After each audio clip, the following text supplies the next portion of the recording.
Selon la liste actualisée du ministère de l'Intérieur datée du lundi 6 février, le nombre de partis politiques légalement reconnus au Gabon est de 101, dont 85 se réclament de l'opposition au sein de laquelle certains dénoncent pourtant une légalisation massive intervenue ces 6 derniers mois, en prélude aux prochaines élections.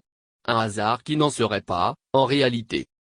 Au 6 février 2023, le Gabon compte 101 partis politiques légalement reconnus, selon une liste actualisée par le ministère de l'Intérieur.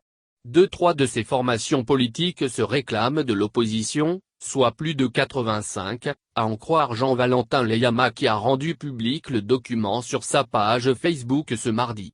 Le secrétaire exécutif du parti Réagir, qui assure qu'en septembre 2022, le nombre de partis politiques légalisés était de 74, doute que cette prolifération de partis serve uniquement à l'avancement du processus démocratique au Gabon. C'est le pouvoir qui est l'acteur principal de la prolifération des partis politiques, en utilisant la légalisation massive comme une variable d'ajustement. Combien sont représentatifs, parmi cette kyrielle de formations politiques qui n'ont de siège que le numéro de portable du leader et, d'un scrutin à un autre, invariablement ne prennent part à aucune élection, même locale. Si la prolifération des partis politiques n'arrangeait pas les affaires du pouvoir, il en aurait déjà mis de l'ordre en retirant les récépissés à plusieurs d'entre eux. Par l'application pure et simple de la loi en matière de conditions de fonctionnement, absence de siège, non-tenue des congrès statutaires, déduit l'opposant dans un poste.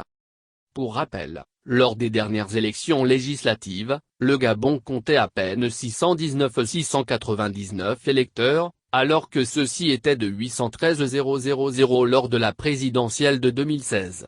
Pour une population de 2,3 millions d'habitants environ, certains estiment que plus de 100 partis politiques, c'est beaucoup trop. Jean-Valentin Leyama propose, par exemple, que des partis soient regroupés par couloir idéologique, les libéraux, ultralibéraux et nationalistes d'un côté, et sociodémocrates, écologistes, radicaux de l'autre.